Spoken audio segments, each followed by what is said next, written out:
Mesdames, Messieurs, au nom de la Fondation Jean Jaurès et de la Fondation européenne d'études progressistes, je suis très heureux de vous accueillir ici.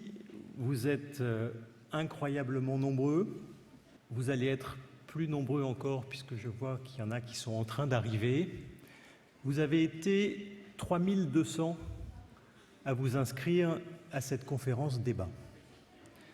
3200. C'est, je crois, le signe d'un moment. Nous le mesurons dans toutes les manifestations que nous organisons depuis le début de cette année. Il y a dans notre pays une envie de débattre, une envie de comprendre, une envie d'échanger. 3200, c'est aussi, mon cher Thomas, ton succès, parce qu'il y a un peu plus de monde encore lorsque c'est toi. Nous avons pris ce rendez-vous il y a 16 mois. Ça doit être le plus long rendez-vous de notre carrière. Et nous avons pris ce rendez-vous au moment où nous lancions un cycle de réflexion sur l'égalité. Nous le commencions avec Manuel Valls, nous voulions le terminer avec toi. Nous y sommes. Lorsque nous avons lancé cette réflexion, nous étions guidés par une idée simple.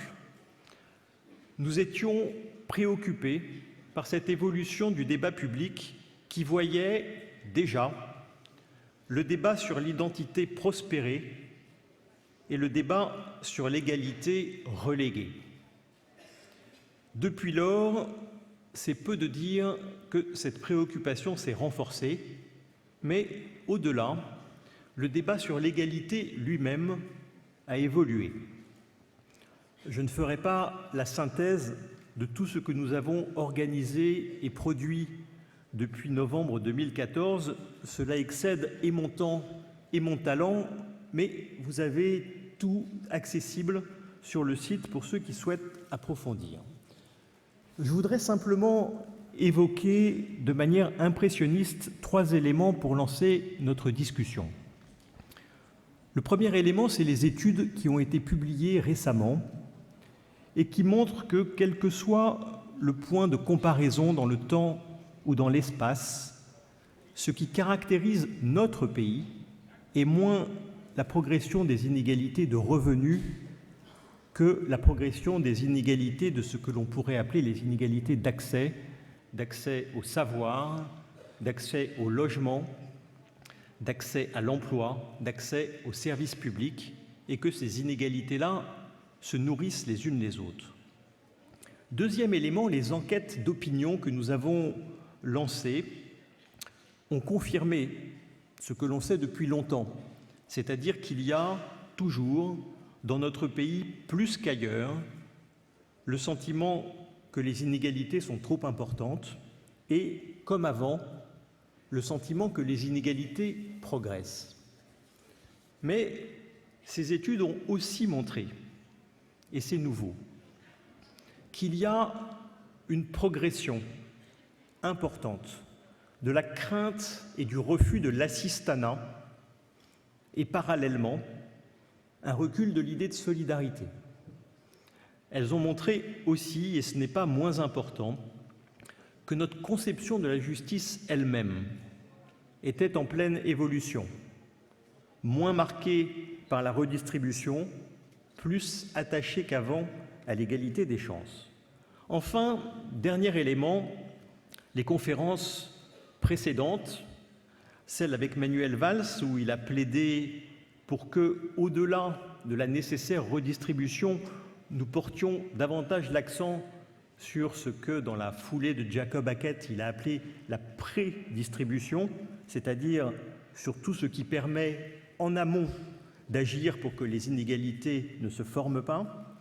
Et puis, il y a 2 mois, Pierre Rosanvallon a souligné ce paradoxe dans lequel notre société est plongée et qui voit les inégalités publiquement rejetées, mais les mécanismes qui les produisent implicitement acceptés. Et il a souligné ainsi l'urgence d'une théorie de l'égalité sur laquelle nous pourrions nous appuyer. Bref, tous ces travaux ont illustré combien la question de l'égalité n'était pas statique, mais perpétuellement en mouvement. Je ne dis pas en marche parce que cela pourrait être interprété. Mon cher Thomas, cela fait près de 10 ans qu'avec la Fondation Jean Jaurès, tu chemines. Pas d'accord sur tout, mais toujours d'accord pour en débattre. Et je t'en remercie une nouvelle fois. Grâce au succès du Capital au XXIe siècle, tu reviens tel Ulysse d'un long voyage qui t'a conduit dans le monde entier et nous sommes curieux de t'écouter pour comprendre les leçons que tu tires de la manière dont le débat se noue ici et là, de ce qu'il dit sur le monde, de ce qu'il dit sur la France. Notre soirée, vous l'avez vu, va s'organiser en 3 temps. Une conférence de 40 minutes, c'est un luxe pour structurer la réflexion. Un dialogue avec Daniel Cohen, le président du Conseil d'orientation scientifique de la Fondation Jean Jaurès, puis avec vous pour la prolonger pendant 1 heure. C'est aussi un luxe, nous avons du temps. Et enfin, une conclusion de Massimo D'Alema, l'ancien président du gouvernement italien, l'actuel président de la FEPS, notre partenaire, qui nous apportera non seulement son expérience, mais aussi, et c'est toujours précieux, son œil extérieur et aiguisé. Un dernier mot.